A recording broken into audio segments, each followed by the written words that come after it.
The ultimate tournament of everything. Welcome to the Ultimate Tournament of Everything, a bracket-style show where we look at random pages off Wikipedia so you don't have to. That's right, comparing them one by one, two by two to find an ultimate victor of everything. And we do so by giving each one of them their own unique packaging and marketing campaign. We then throw them into stores and see which one will become this year's must-have-it toy. And that one will be moving on to the next round of The ultimate tournament of everything. My bet is on a Sour Patch Kid that turns into a Cabbage Patch doll that then you can make in an Easy Bake Oven. That sounds wonderful, but let's actually do it in the way that we actually do this Tickle Me podcast. That's of course right. Instead, we'll be using a random Wikipedia link generator to pick random articles 2 by 2 and compare them over 9 rounds where we read them to you so you can learn a little bit, laugh a little bit, and maybe even get a little bit hungry. That's right. And we do so, as you said, 9 rounds at a time, but you got to start somewhere, and that somewhere is here at round 1. Round one. In round 1, we have Basildon and Billericay, the UK Parliament constituency, against Homoranthus homaranthoids. Excellent. We have 2 competitors, both made up of 2 sweet words. Let's see which one of these is going to be the sweetest iteration to move on to the next round. Basildon and Billericay in Essex, represented in the House of Commons of the UK Parliament. Since its 2010 creation, it has been represented by John Barron, a Conservative. I wonder if that's the same John Barron that Donald Trump would always pretend to be, right? Same guy? Maybe this one's made up as well? I guess we'll find out. The seat was created for the 2010 general election following review of the parliamentary representation of Essex by the Boundary Commission for England. Now, this combined parts of the separate, now abolished, Basildon and Billericay constituencies. We love a good constituency here. The election has been won by the Conservative Party by large majorities here. The borough of Basildon, wards of Billericay East, Billericay West, Burstead, Crouch, Fearns, Lanedon Park, Lee Chapel North, and St. Martin's are what make up this constituency. For a place with such bland food, you sure do have such fun words. Now, the seat merged about half of the previous constituency of Billericay with smaller parts of the former Basildon constituency, mostly around the center of Basildon. The Billericay constituency lost Wickford to the new Rayleigh and Wickford constituency, and Pitsea to the south Basildon and east Thurrock seat, which also included the remainder of the Basildon seat. As stated previously, the current MP, Member of Parliament, is the Conservative John Barron. Who is he? We're not sure, other than he is this place's guy. And he has held the seat since its creation. Looks like he was elected in 2010. There's a bunch of other candidates here from different parties of the Labour Party, the Liberal Democrats, the Green Party, and the SDP, which is actually the Social Democratic Party. Yeah, a lot of other people, but apparently not as good. They are listed here as losers because that is how voting works. They have less votes than John Barron. By a large margin as well. About 20,000 votes difference between first place and second place. A few other elections here. That was referencing the 2019. There's also other elections. 2017 looks like they do this every few years. 2015 and 2010. In all of these, a wide margin of victory for the Conservative Party. Conservative they are. They don't want to make any change, and thusly they haven't. Well, and let's talk about something else that doesn't make change. Homoranthus homaranthoids, the plant in the myrtle family Myrtaceae, and this is endemic to South Australia, where we know they are against change. This myrtle is not a turtle. It is a distinctive species recognized by its low-growing prostrate habit. It's a shrub with grayish-green linear leaves, small, pendulous, cream-colored flowers, and they turn red as they age. This species was first formally described in 1853 by Ferdinand von Mueller, who gave it the name Shermania homaranthoides and published the description in the Journal of Linnea. In 1991, Lindley, Craven, and S.R. Jones changed the name to Homaranthus homaranthoides. The specific epithet Homaranthoides refers to the similarity of his species when named as Shermania homaranthoides to those in the genus Homaranthus. The ending oids is a Latin suffix meaning like, resembling, or having the form of. Indeed, and that is good to know. I'm going to use that moving forward. It grows this particular plant in heath and woodland on the southern part of the Eyre Peninsula, growing on a variety of substrates in mallee, heath, and woodland. It's moderately restricted distribution, although well reserved and often locally common. Now, the question remains, do we go with this place in Essex, or do we go with this bush in the south of Australia? Lines, borders, districts, all things like that, we make them up. They're not actually real. This plant here is as real as it gets. It's just about like being on a boat. And that's why I think that we're going to have to move on. Let me give it a shot. Homaranthoids, as my vote, anyways, to move on to the next round. The ultimate tournament of everything. Well, that's good enough for me because it's a word I haven't seen before, and anything in Australia has a kind of rustic charm that I root for. Absolutely. Homaranthoids. We know that oids means like, and we oids you enough to move you on to the next round of. The ultimate tournament of everything. Did you oids that? I oids that, although I don't think it's the same like that they mean. I think they mean similar to, just like 2 is similar to 1. Just like the second round is going to be similar to the first, but with different ones. Let's get into it. Round two. It's time for round 2. In round 2, we have Euclopera cypress against Charbar. Ooh, okay. So we've got another. Let's see. Is this a? I'm not sure what it is, but it's got a real cool name. Euclopera cypress. Very cool. Versus another one with an even cooler name, I think. Charbar, a village. Let's see which one of these is going to strike our fancy. Well, we know it's got to be Euclopera cypress because it is a moth. Heyo! I don't know if anybody's going to hear the air horn, but there one was. That is the moth horn, as we like to call it here, because moths show up very frequently and they tend to do very well, so that alarm is really for its competitor to run and hide because the moth will find you. Now, this moth is from the subfamily Arctinae, first described by Herbert Druce in 1894, and is found in Mexico and Guatemala. This is a moth that we assume looks pretty sweet. There's not a picture here, but there is a hyperlink to the word moth. And when you hover over that, it's got a pretty sweet looking moth. It actually looks like a sea creature to my eyes, but it is not, because if you put a moth underwater, it will not fare well. Let's see how fair this other contestant is. Charbar, a village in West Champaran district in the Indian state of Bihar. Now, Charbar probably also wouldn't do well underwater. Most places where people live don't. As of the 2011 India census, Charbar had a population of 473 in our favorite statistic, 84 households. Males constitute 48.62% of the population, and females the remainder. I'm not going to do the math for you. You're going to have to figure that out on your own.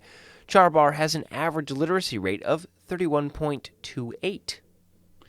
That's lower than the national average of 74% by quite a bit. Now, there's also a discrepancy here between genders. Male literacy is at about 62.83%, while female literacy is only at 37.16%, though they do make up over half of the population, which is, let's see here, pretty. This is an interesting stat. In Charbar, let's say 25% of the population is under 6 years of age. They got a lot of kids. They keep making them, but they're only teaching half of them to read.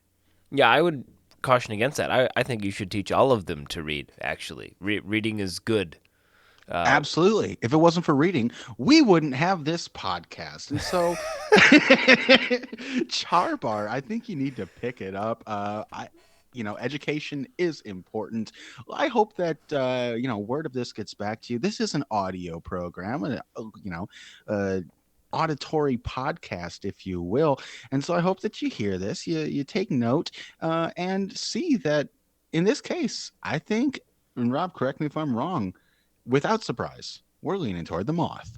Without surprise. And actually, it's one of the more lopsided fights that we've seen a moth have, because usually a moth's just kind of annoying. Oh, look, a moth. Oh, look, a moth. But every once in a while, a moth so big, so silent, and so unexpected just hits you as you're walking out of the house, and you feel like you're going to die. That's what happened Round today. 2, keep your sweaters in a box with some balls next to it that smell real weird, because Eucalyptus cypress, you're moving on to the next round of The ultimate tournament of everything. That one was a bloodbath. Yeah, that was one of the most lopsided rounds that we've seen yet. Here's the moral of the story. Everyone should have the opportunity to learn how to read, and everyone should also have the opportunity to learn how to listen to this podcast if you choose. And if not, you should listen to us telling you, hey, let's all learn how to read. And let's give you another example of that as we read 2 more articles in round 3. It's time for round 3. In round 3, we have George Blaney against Colopticium. Okay, we've got 2 things that are kind of old, but time is relative and age is, all respective. We've got an individual, former basketball player and coach, facing off against an extinct genus of really cool worded sea sponge here. Let's see which one of these is going to make the eternal mark here in the Ultimate Tournament of Everything. Now, of course, age is just a number, but George R. Blaney's age is 83. He was born November 12, 1939, and he is an American former basketball player and coach. Blaney played high school basketball at St. Peter's Preparatory School in Jersey City, and after playing basketball at the College of the Holy Cross during the late 50s and early 60s, the 6'1" Blaney spent 1 season with the New York Knicks of the National Basketball Association, known colloquially as the NBA. NBA. He served as the head basketball coach at Stonehill College from 1967 to 1969 and Dartmouth College from 1969 to 1971. Then from 1972 all the way through to 1994, he served as head coach of Holy Cross, compiling a record of 357 wins, 276 losses. Pretty good. He then became head coach at Seton Hall University, where he led the team to the NIT twice before being fired following the 1996-1997 season. Now, he didn't let being fired keep him away from basketball, because in 2000 he began serving as the assistant head coach at the University of Connecticut. Blaney, while filling in for Jim Calhoun, made history. And it says here, made he history. I don't know why it's written that way, but there it is. At UConn on January 23rd, 2010, when UConn defeated top-ranked Texas 88-74, marking the first time that an opponent had come to Gamble Pavilion ranked first in the nation, and was subsequently the first time UConn ousted the nation's top team at home. Now, Blaney also filled in for Calhoun for 11 games in the 2011-2012 season. He's credited with the first 3 games of the 2011-12 Big East Conference season, when Calhoun sat out a conference-imposed suspension for recruiting violations. He then also served as an interim coach throughout February of 2012, when Calhoun went on medical leave. Those 8 games, however, are still credited to Calhoun. I might be in the hospital, but those games are mine, unless they're losses, and then they're yours. That's fine. Now, his competitor on the other side, Colopticium, is often been used as an index fossil. Its remains have been found in Cretaceous sediments in Germany, Belgium, France, and the UK. Again, this is a extinct genus of sea sponge. Now, Caloptychium, yeah, we're going to go with that. Best preserved in Campanian sediments in Germany. The type species C. agaricodes, or something along those lines, was named in 1826. Yeah, there's a lot of words that I don't understand, and it looks like I wouldn't say a sea sponge, but if you've ever seen a sand dollar, that's what I think the picture here looks like. This is a fossil of Caloptychium agaricoides, which I think means like, right? It's like a sea sponge. Look at that. Learning already. That's a throwback to just a few minutes ago. Very much like a sea sponge. Yeah, and in fossil form does somewhat resemble a sand dollar. I'm sure that it was poofier back millennia ago, but it's pretty cool. As we all know, evolutionarily, a stepping stone to something that no doubt exists and or does not to this day. Will that be enough to get the buzzer beater in over this 6'1", 83-year-old former basketball player? No, I don't think it is because I think we're going to put another win in this win column for this man, even recruiting violations aside. I think he's definitely going to beat the extinct sea sponge because a sea sponge is only good if it's spongy, and this one is not. Yeah, and this guy, he filled in for the guy with the recruiting violations. So he was clean all the way throughout, nothing but net. So I think I'm going to have to, at this point, agree with you. He played for the New York Knicks, and in the nick of time, he's got a victory moving on to the next round of. The ultimate tournament of everything. Congratulations, you sort of tall man who in modern basketball would be considered too short, but that's okay. Muggsy Bogues, though, he was way shorter than 6'1", and he could ball. I think he could even dunk. He was in Space Jam. I've seen Space Jam a bunch of times. I've never noticed a sea sponge there. So I think that says it all, really. Yeah, that's really all we need. But you know what we need now? We need round four. Ah, my round 4 is ready. In round 4, we have List of Ibis, the Invincible Enemies, against Retarda Javanica. Okay, very interesting round we find ourselves in. During his career, Ibis the Invincible, he's a comic superhero facing off against the superhero of this podcast, yet another moth. Okay, here we go. That's the moth Two horn. superheroes. That's right, absolutely. And well deserved. Let's see which one of these superheroes will be the victor here in this most ultimate of super competitions. Wasn't the tick, his sidekick was the moth, right? Isn't that? Oh, I think you're Do you, right. yeah, And yeah. The Moth is also a great NPR program that you can listen to and don't have to read. And so, to our friends in that village in India, you might enjoy that as well. Hashtag not sponsored. Now, of course, during his career, Ibis the Invincible, with magical powers, met many foes, and here are some of them: Apollyon, Black Roof, Black Pharaoh, the Cat, Sharon, Dalagar, Gorgons, Hamed, Karnak, Moon Men, Murder Malone. You keep reading. I lost it at Murder Malone. We've also got Raw Tooth, Troog, and the Vampire Twins. We have full descriptions of all of these. I think we should just pick our favorites and dig in there just a little bit. Let's see. I think I'm going to go ahead and share a little more information on the Moon Men. I think that sounds fun. Thousands of years ago, they competed with humanity for mastery of Earth, but lost and were banished to the moon. Coincidentally, Taya goes with Professor Letter, who, of course, we've all heard of, to the moon on a rocket ship the professor invented.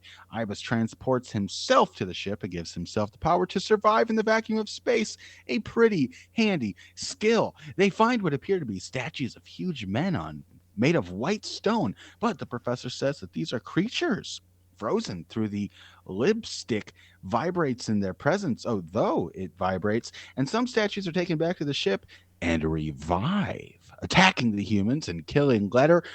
But the ship crashes from friction, and the Moon Men are killed in the subsequent fire. Now, I think it should be called a lipstick, but I think it's actually an ibis stick. So I'm gonna read about Murder Malone here. The Murder Malone description sounds like somebody just got done watching Peter Pan and like, you know what? Let's put the Nazis in there. You'll see what I mean in a minute. Murder Malone, a crook who, with other crooks, takes over Boytown, a place for orphans, and forces them to work on munitions to sell to the Axis powers. Ibis receives a message that Boytown is in danger, so he creates an airship called the Ibis ship. This is like a knockoff Batmobile, or Batcopter or Batplane, and travels there. He defeats the gang and creates a jail for Boytown, where Malone is imprisoned. However, Malone escapes. He binds and gags Taya and escapes in the Ibis ship with her. Ibis creates yet another airship to follow them and finds the plane has crashed. He gets to Malone's base, where Taya is bound to a chair, but Ibis loses the Ibis stick when attacked by Malone's henchmen and is handcuffed.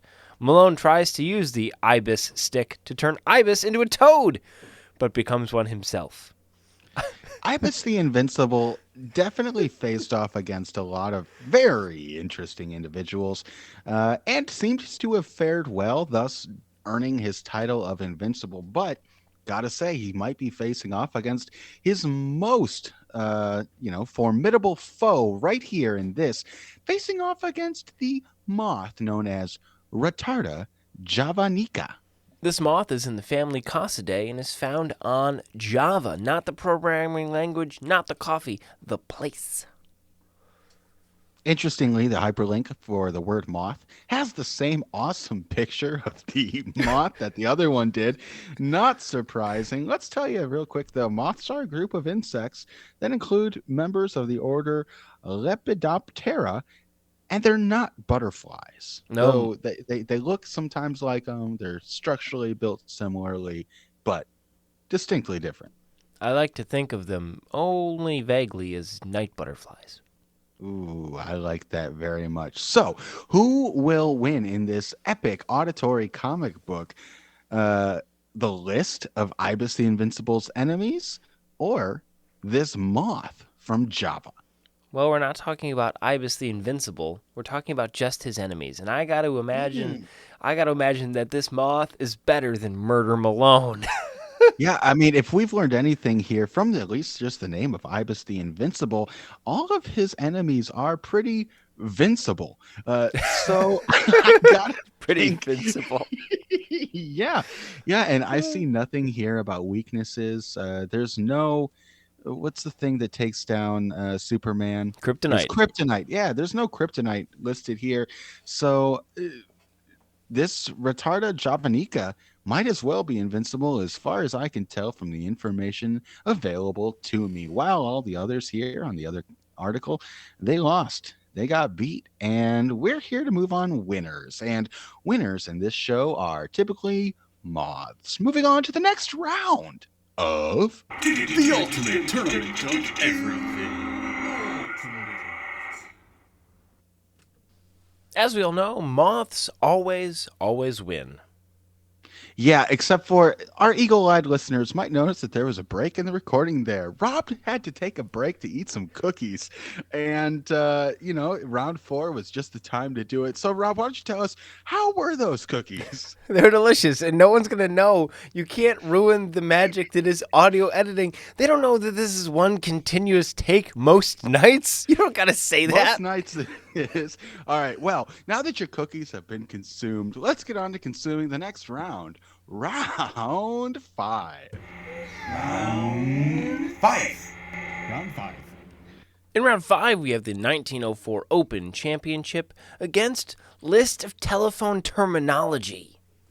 The 1904 Open Championship, the second most open competition, second only to this, the Ultimate Tournament of Everything, which includes all competitors ever. First, the list of telephony terminology. We're going to have to figure that out, but it looks like we got a bunch of numbers and letters here. That's going to be interesting. Let's get right into it. The Open Championship was the 44th Open Championship. I'm assuming this is golf. It looks like golf. For the first time, the Open was scheduled for 3 days. The final day remained at 36 holes. Yes, golf. But the first 2 rounds were now over 2 days. Those within 19 strokes of the leader made the 36-hole cut, with the additional provision that the final day's field had to contain at least 32 professionals. Now, this Open Championship is now known as the British Open, which is actually the oldest golf tournament in the world and one of the most prestigious. The opening round of this one, the one in 1904, began on a Wednesday, was cold and windy, which led to some high scoring, which, as we all know, is not good in golf. Robert Thompson led with 75 after reaching the turn in 34. He was a shot ahead of amateur John Graham Jr. and Harry Vardon. It was less windy on Thursday for the second round, and Vardon led on 149, followed by Thompson on 151 and Graham on 152. But James Sherlock set a new record for the Open with 71, while Willie Park Jr. scored 72. 52 players were within 19 strokes of Vardon and made the cut at 168 or better. Overnight rain and light winds, which as we all know are great conditions for golf, made for some low scoring on Friday. Braid set a new championship record with 69 in the third round, reaching the turn in 31. White has the second best score with a 72. After the morning round, Braid led on 226 with White on 227. Vardon was at 228 after a disappointing 79. White, the aforementioned, one of the early starters in the afternoon, scored 69 for 296. Baird also played well, but his 71 left him a shot behind. He holed a long putt in the 15th, but a 4 at the short 16th left him too much to do. Taylor was the last player with a chance to catch White, but needed 67 to do so. Starting 3-3-2, he reached the turn in 32. However, like Baird, he took 4 at the 16th and also ended up a shot behind. His 68 was another new Open record, but White's total of 296 was yet another, and his first total under 300. Well, there we go. Lots and lots of golfing. So if you love golf, you've probably seen this golf course. You've probably talked about this golf course. This is probably something historic that people sit around and talk about. Let's go back to the days where the prize was only 115 pounds. You won. You got, no, that was the prize fund. If you won, you got 50 pounds. That was it. That's still pretty heavy for a trophy. A 50-pound trophy, not everyone's going to be able to hold that throughout the entire parade that I'm sure took place afterwards. Like you said, we had a lot of numbers in that one, but we've got a lot of numbers in our other competitor, the list of telephony terminology. Let's just pronounce it differently every time. Telephony. Now, this is, of course, the list of acronyms and terms relating to telephony networks. I'm assuming these are networks that have phones involved, but I don't see hello or ahoy hoy listed. We have an advanced intelligent network, automated attendant, caller, dial tone, Erlang unit. Let's figure out that one. An Erlang unit is a dimensionless unit that is used in telephony as a measure of offered load or carried load on service providing. That is so much jargon, I'm not even going to finish it. It's a word. Well, let's check into a few of these that are interesting here. We've got Blue Box. Now, this is a device that was used to bypass the normal long-distance call switching tones typically used to obtain free calls. This would later become illegal. We also have, under the category of F, fax, which it turns out, according to this article, is a contraction for facsimile. Now, this is a device connected to the telephone networks to enable documents to be scanned and sent to a receiving fax message. And scrolling down to a random point, we also have Z for the zenith number, which is, according to this hyperlink, a special type of telephony service that allowed a calling party to call the number's owner at no charge by requesting the call from a switchboard operator and citing the Zenith Enterprise or WX number. Let's at least talk about something to give people new vocabulary that you'll only ever hear, I think, for a little bit longer, and then it's going to go away. Howler tone. This is the sound the phone makes if you leave it off the hook too long, and that is going extinct because you can't leave your cell phone off the hook. Yeah, you used to have to push actual buttons, and prior to that, you had those rotary dealios where you had to spin it around. You put one of those in front of a current, millennial that have only known smartphones, and they literally have no idea what to do with it. It's pretty fun if you get the opportunity to do so. As is this podcast. So here in the aforementioned podcast, we got to choose a winner. What are we thinking here? I think I really have to give it to the list of telephony tones, telephony terminology. Yeah, over golf. I think I'm going to agree with you here. A whole bunch of people swinging sticks is not striking me as well as this list of TLIP Honey terminology. A lot of interesting things here, a whole bunch of hyperlinks, so you can definitely delve into it as deeply as you like to. Good stuff. Phones are an interesting thing. You used to be able to, you could whistle tones into a phone and call numbers. People got real good at that, caused a lot of problems. Don't recommend for legal reasons that you practice that skill, but it is one that you could look into. Now, I also don't recommend that you don't. I'm not giving any recommendations. I'm just saying these are things that people have done, and it is up to you and your legal counsel about whether you want to practice. Too true. Here on the Ultimate Tournament of Everything, we are nothing if not neutral. However, can't be neutral in any of these rounds, so that's a conundrum. And we're going to move on the list of telephony terminology on to the next round of. The ultimate tournament of everything. I had to make a collect call like one time, and it was awful. So I'm so glad. Although they had great commercials. You remember Bob had a baby eats a boy? You remember that commercial? Yeah, I do. I also remember all those old commercials like uh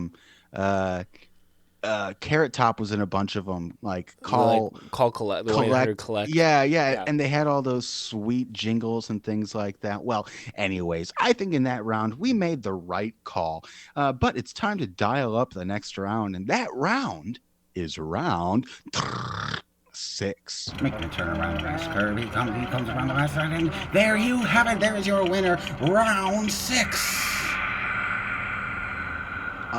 Unless you need to go eat another cookie. No, I'm good on cookies, but like I said, through the magic of editing, they'll never know. In round 6, we're going to talk about Max Starkovich against Sapulpa, Oklahoma.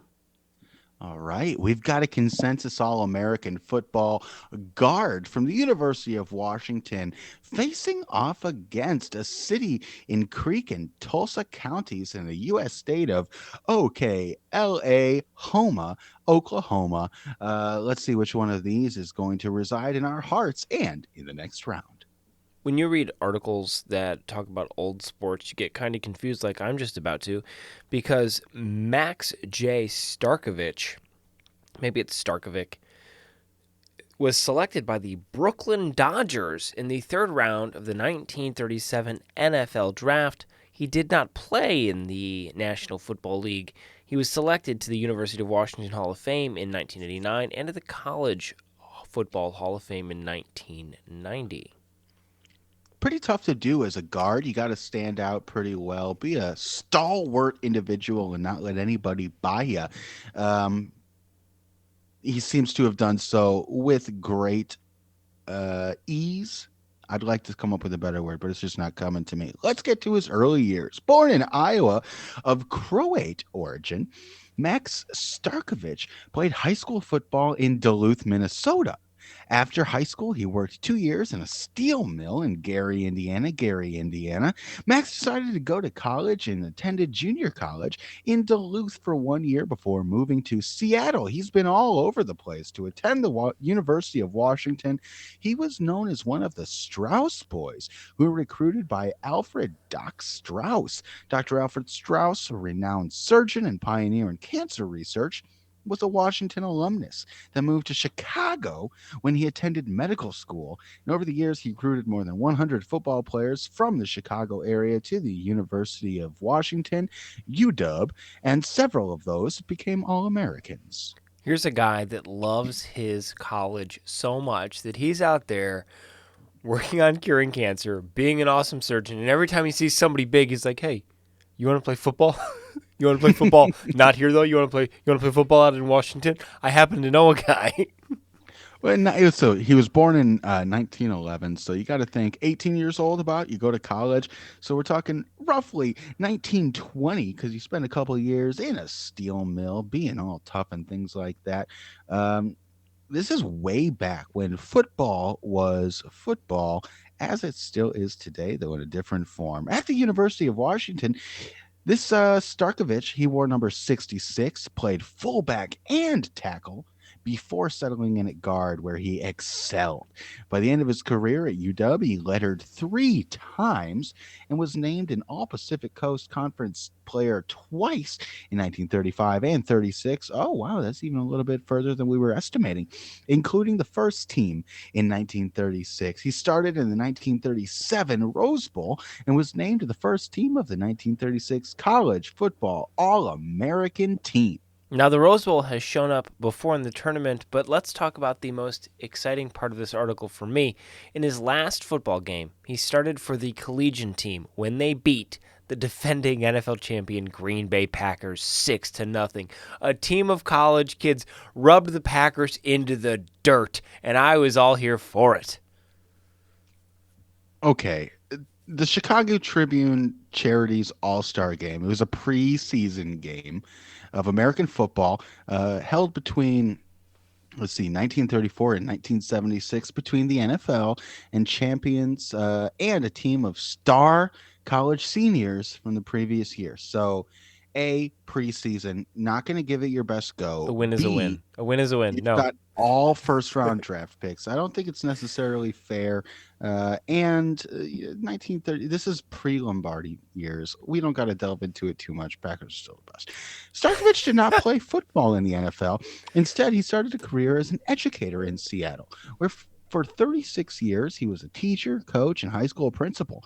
He began at Cleveland High and moved to Roosevelt High, where he taught social studies. Later, he was a boys' advisor at Lincoln High. Now, he stayed involved with football and was an assistant coach at Cleveland High School in 1937. And in 1948, he was a Washington assistant coach assigned to the freshman team under coach Howard Odell. He was also involved in high school football and basketball as an official for 20 years. Another of his passions was environmental conservation, and Max was even an officer in the Audubon Society. So this is a man who literally did most of it all. Yeah, and he loved him some birds as well as some gridiron. But you know what's got some grit is, I'm sure, this small town in Oklahoma, Sapulpa. Population of 20,544. This is up from the 19,166 they used to have. And the population has grown even further because for some reason they gave me 2010, then 2000, and now the current one, 2022, 22,205. Yeah, then they go back. As of 2019, the estimated population was 21,278. Those are a lot of numbers. Basically, they keep on going up because we're making more people all the time. This town is the county seat of Creek County. And let's going back to its origins, was named after the area's first permanent settler, a full-blood Lower Creek Indian named Sapulpa, from the Kashita or Cuseta band from Ossacheetown in Alabama. It looks like about 1850, he established a trading post near the meeting of Polecat and Rock Creeks, about 1 mile southeast of downtown Sapulpa. When the Atlantic and Pacific Railroad, which became the Frisco, built a spur to this area in 1886, it was known as Sapulpa Station. The Sapulpa Post Office was chartered July 1st, 1889, and the town was incorporated March 31st, 1898.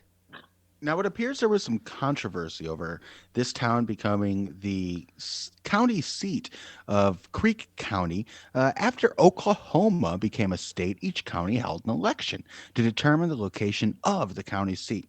Now, Sapulpa competed with Bristow to be the county seat of Creek County, and after 5 years of contested elections with court suits, the issue was settled by the Oklahoma Supreme Court on August 1st of 1913, and Sapulpa was ruled the winner. The county courthouse was completed in 1914, which replaced an earlier structure that had been built in 1902. Now, the town of Sapulpa used to be known for growing walnuts, but then started pressing bricks, and that tradition continues in some form of making hard objects because they currently make beer bottles under the Ardagh Group. There's some glass factories and some rail transportation, and even Route 66 goes through Sapulpa. Yes, Sapulpa is on old U.S. Route 66, now known as SH 66, and historic Route 66, aka the West Ozark Trail, which heads straight through town. Route 66 sites include the Heart of Route 66 Auto Museum, which opened in August of 2016 in an armory built way back in 1948. It features the world's tallest replica antique visible gas pump at 66 feet or 74 feet if you include the circular sign on top. Now, still standing is the Rock Creek Bridge, aka Historic Bridge number 18 at Rock Creek, a 1921 metal bridge that became a link in the original Route 66. Get your kicks there. Since 1926. A lot of sixes here. Now I'd give it a 10, though.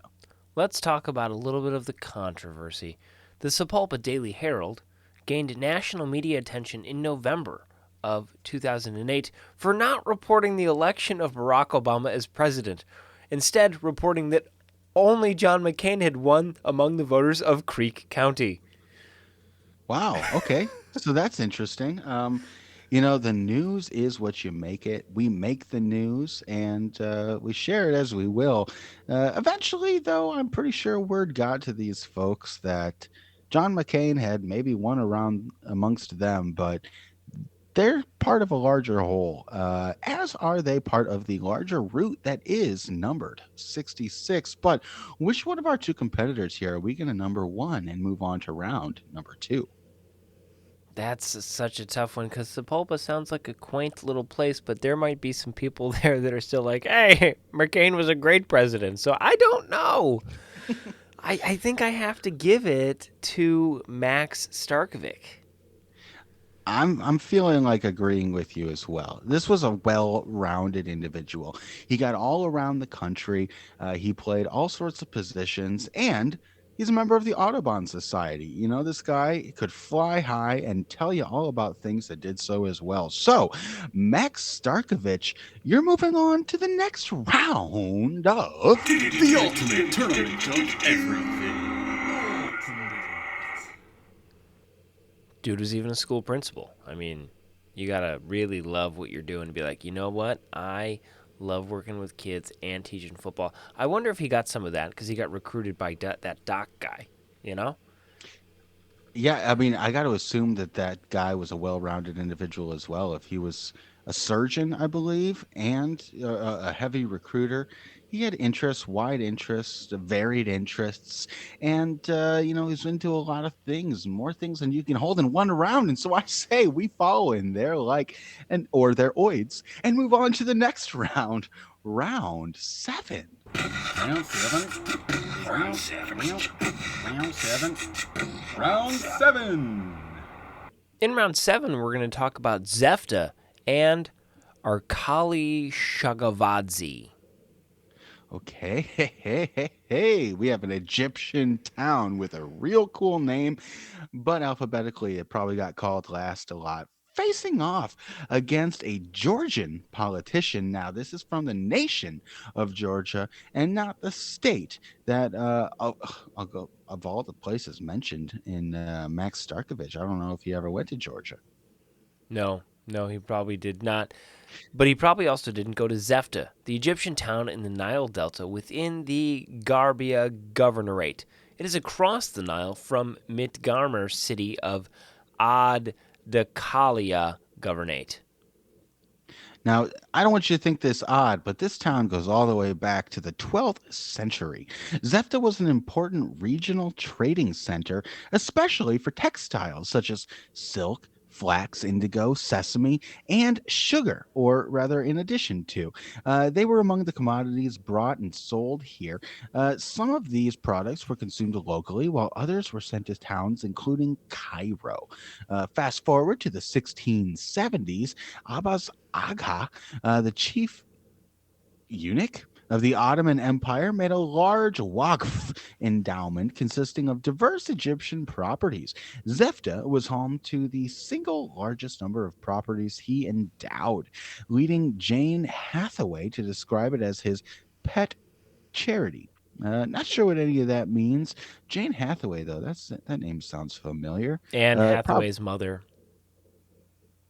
Can't definitely. No, definitely she had a time machine. Oh, wow. Yeah. Very cool. You would have thought that would have been included, but unfortunately, Jane Hathaway has no hyperlink, though it looks like they do. It's just in red. I, I, I, I wonder what has to happen to you for you to be known as the chief eunuch of an empire. We know exactly what has to happen to you, and we shouldn't dwell on that. Now, among Abbas Agra's endowments in Zefta was a large complex where coffee beans were pounded and roasted, along with an associated coffee house. Hathaway hypothesizes that, given its earlier importance as a trade center, 17th century Zefta remained an important entrepot where boats carrying coffee from Suez to Cairo would stop. Wow, are we talking like the Suez Canal? Yeah, we are. So, where's Suez? It's in Egypt. Oh, it's in Egypt as well. Yeah. You think canals, you think other places and all that. So, anyways, they're moving coffee all over the place, probably fueled by coffee. Who isn't? And this place was no different.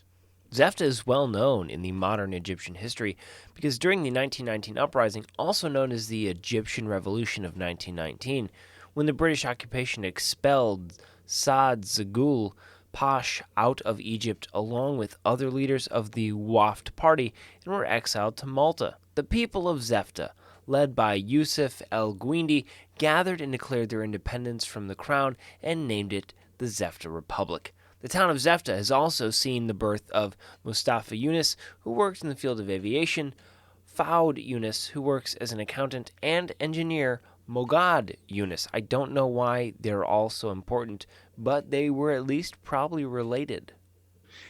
Zefta is the location of one of Nile barrages built during 1881 to 1952 to control the flow of the River Nile, one of the most important rivers in the world. But speaking of importance, why don't we jump over to our other competitor and see if they are as important as this town in Egypt with all the coffee? Irakli Shagavadze, the Georgian politician, served as Minister of the Economy of Georgia from 2005 until November of 2006. Then he was head of the Georgian Oil and Gas Corporation, which seems to me like there's some corruption that might be afoot there. He was born in Tbilisi, and in 1990 he graduated at the Tbilisi State University's Faculty of Finances and Credits. In 1991, he took a master's exam in management of bank financial organizations at the University of Paris. No results of his taking the test are listed here. In 1996, he started working for the European Bank for Reconstruction and Development, the EBRD, or the EBRD, in London as an analyst. And then in 2003, he became a banker for the ABN AMRO in Moscow, also boding quite well. He's married, has a wife and 2 children, and speaks Georgian, English, French, and Russian. All right, so we got a guy with his hands in a whole lot of pots, perhaps of coffee, facing off against this town that's going all the way back to the 12th century.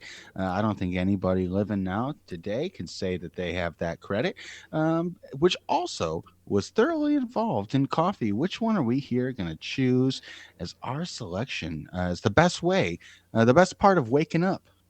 I would love to be able to decide, but unfortunately, I think I have to leave this one up to the universe. I think the only way to decide is that I will take a bag of unground coffee beans and I will sprinkle them amongst the things in my living room. And the number that is finally the number that my wife says, you know what, this is too many. That will be our number, and we'll assign that to one of our winners. Right. No, I don't think so. I don't think we can. Look, what's the debate here? We've got a guy who has clearly had his hand in a whole bunch of cookie jars, uh, gas money, European banks, and things like that, facing off against just a quaint little town. It's in the Delta on the west side of it here in Egypt. Whole bunch of coffee there. What doesn't sound great about Zefta?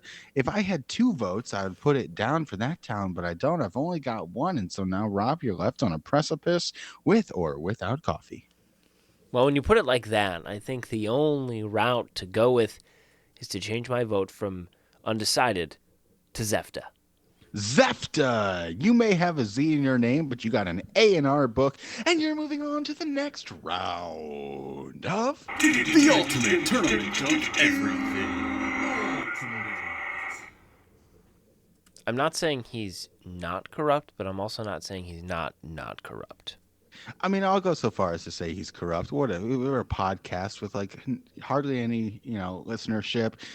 So I don't think there's any risk in me going that far. And this town in Egypt seems pretty sweet and a great place to get a good cup of Joe. But you know what else is a great place to get a good cup of Joe or perhaps a buzz in the morning?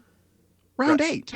I say, would you by chance have any round 8? Round 8! In round 8, we have the Biloxi Lighthouse against Shandor Gardens. Ooh, two beautiful locations showing up here in the beautiful location that is round 8 of the ultimate tournament of everything. We've got a lighthouse in Biloxi, Mississippi, facing off against Shandor Gardens, a historic garden in Weatherford, Texas. Now, the Biloxi Lighthouse is adjacent to the Mississippi Sound of the Gulf of Mexico.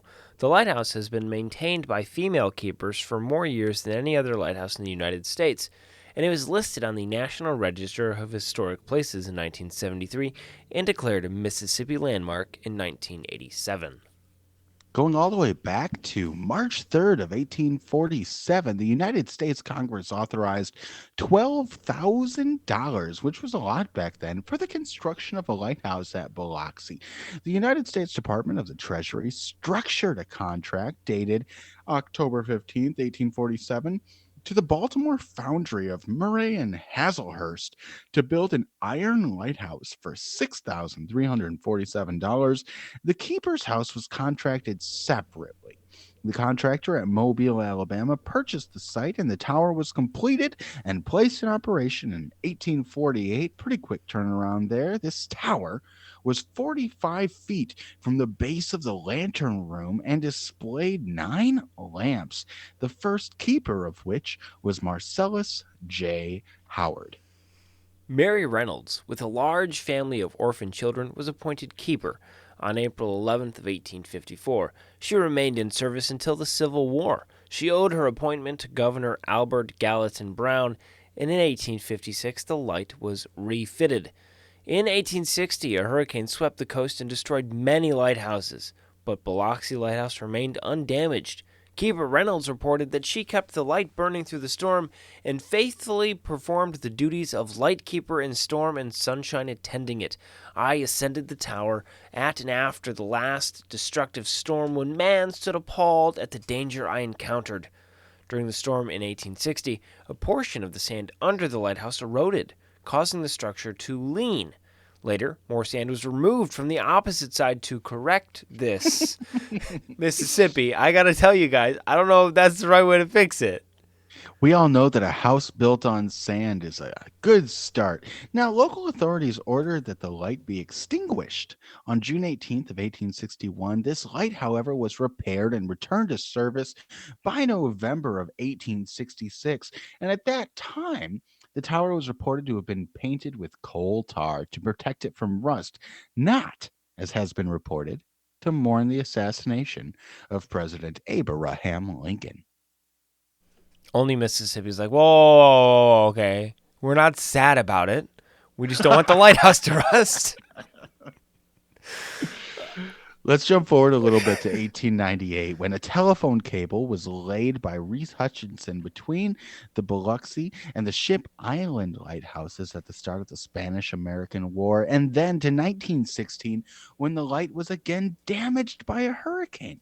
And the wharf and the boathouse were destroyed by a storm the following year. Now, Maria Younghans retired in December 31st of 1918 and was replaced by her daughter Miranda, thus continuing the grand lineage of females who were running this lighthouse. She remained keeper until 1929, and the Younghans family had maintained the light for a total of 63 years. Then W.B. Thompson took over as the keeper. In 1926, the station was electrified permanently, not just by lightning. And in April of 1960, the beach near the lighthouse was the state of a wade-in to protest segregation of Mississippi's beaches. And in 2010, a civil rights historical marker was placed at the light to commemorate the demonstration. In 1969, the keeper's house was destroyed by Hurricane Camille, and the tower is now owned by the city of Biloxi and is operated as a private aid to navigation. In 2005, the lighthouse was damaged by Hurricane Katrina.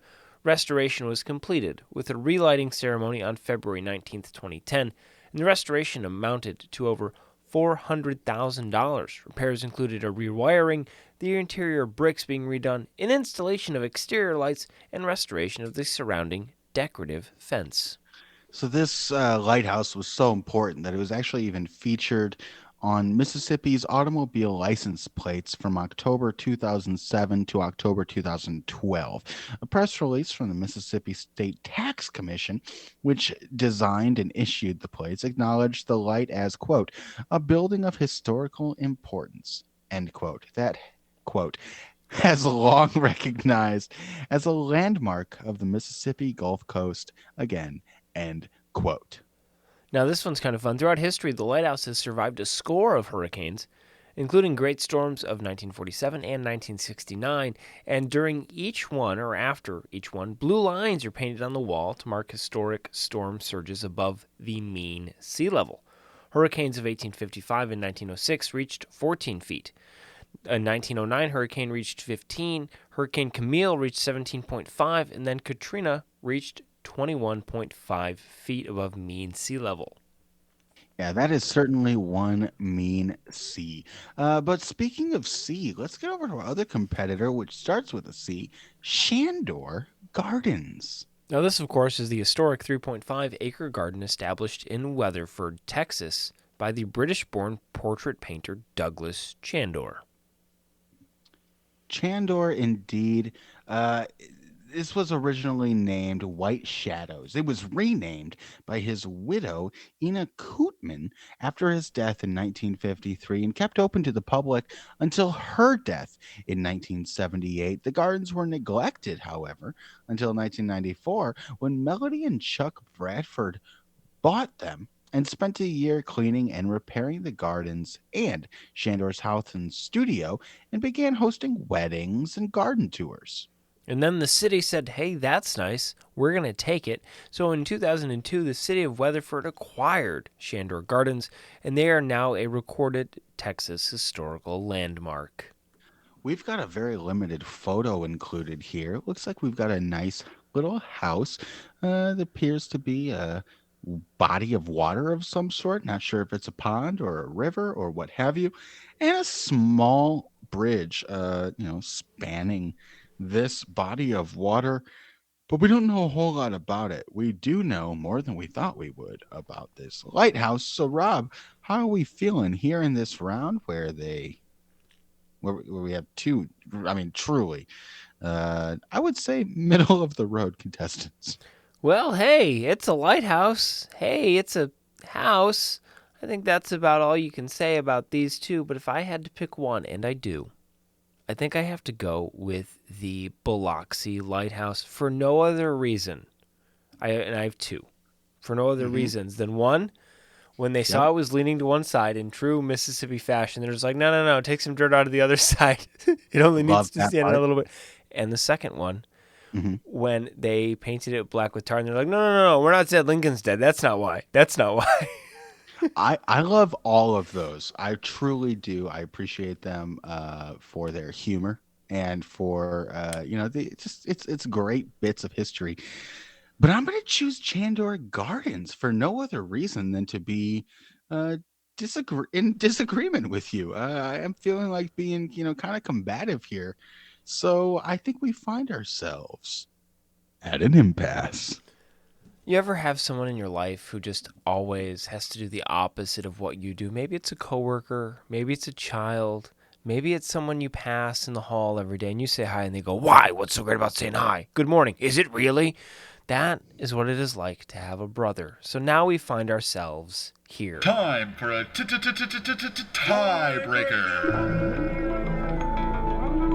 And the only way my brother and I know how to settle a disagreement is with physical violence. But unfortunately, we are in two geographically separate locations. We're going to have to come up with another way. Well, why don't we just pick a number between 1 and 10,000, then generate a random one? The closest one will be the victor, probably me. Let's see, what's your number, Rob? I am going to have to go with the number 1,866. Very good number. Is that for the year that this was built or electrified? No, that is for the year that is closest in the article to when they painted it black to not mourn the death of Lincoln. All right, so I'm going to be fair here. You're going, 1866? Yes, I am. I'm gonna go ahead and choose the number 6,342, which is number that I'm picking presently. Our number, randomly selected using the power of Google. Wait. I'm gonna change my number Okay. because it was built for $6,347. Yeah. So I'm gonna go with that. Okay. The number is 6,582, making Hey-yo. Shandor Gardens the winner. Oh wait. Oh, I had the wrong article up, but it doesn't matter. My number would have been wrong. Right anyways. Chandor Gardens, you are blooming and crossing with a bridge over some sort of unknown body of water and moving in to the next round of The ultimate tournament of everything. Well, congratulations to you. Even when I try to lose, I win. But that's just how it goes. And that's how it goes here on the ultimate tournament of everything, where, let's face it, we're all winners. Now, we produce these episodes 1 to 2 times a week nowadays, and it's free. We love to do it. We hope that you love to listen to it, and we ask that you continue to do so. If you enjoy it, give us a like, give us a subscribe. Sometimes we do scouting reports, which are pacifistic looks at just one character before they compete in this ultimate tournament of everything. But if you're a fan of this show, you've heard that all before. So let's get to something you haven't heard, which is round 9. It's about time for round 9. Round 9. In round 9, we have the 2012-13 Asia League hockey season against the Golden Arena for Best Screenplay. Okay, we have here a hockey season which had a bunch of wins, bunch of losses, but only one champion in the end, facing off against what appears to be a list of champions dating back all the way to 1955. Let's see which one will be victorious here in this round. The 2012-13 Asia League ice hockey season was the 10th season of the Asia League ice hockey, which consists of teams from China, Japan, and South Korea. 7 teams participated in the league, and the Tohoku Free Blades won the championship. North Korea probably has their own better hockey league, if North Korea is to be believed. Now, the champions here, the Tohoku Free Blades, they're an Asian League ice hockey team based in Hachinohe, Aomori, Japan. Do we have a record for them? Interestingly, it seems as though they had the second best record at 42. Oh, no. Okay. 42 games played. They went 24. This is an oddly laid out They system went here. 24-13 to 24-13 and I 2. see. I see. Yeah. Well, what matters is that they won the playoffs. You got to make it to the tournament, and then anything can happen. They say that all the time, defeating the OG Eagles there in the finals. Now, I feel kind of bad for the China Dragon team, which won no games. None. They won 0 games. And the only reason they got points is because they lost in a shootout once and lost in overtime once. So, I'm sorry, China Dragon. You played 42 games, scored 67 goals, and lost 42 times. They did indeed. A tough season to be them.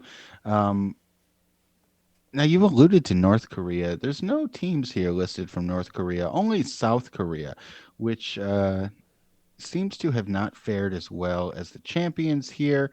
Um, yeah, basically, just this was a season of hockey that they played over in Asia in 2012 to 2013. And some people won a bunch of games, some people didn't win any games, and there are a few people who won somewhere in between. Yeah, it looks like they play best of 5 in the playoffs. The OG Eagles and the Anyang Hala played in the first round of the semifinals, with the OG Eagles winning 3 games to the Anyang Hala's none. And the Tohoku Freeblades, our eventual champions, played the Nippon Paper Cranes and won 3-1 in that series, leaving then the OG Eagles and the Tohoku Freeblades to play each other for the championship, which the Tohoku Freeblades won 3-1. Yep, absolutely. So, congratulations to the Tohoku Free Blades. Definitely the champions of that. But hey, you can't take anything away from those OG Eagles.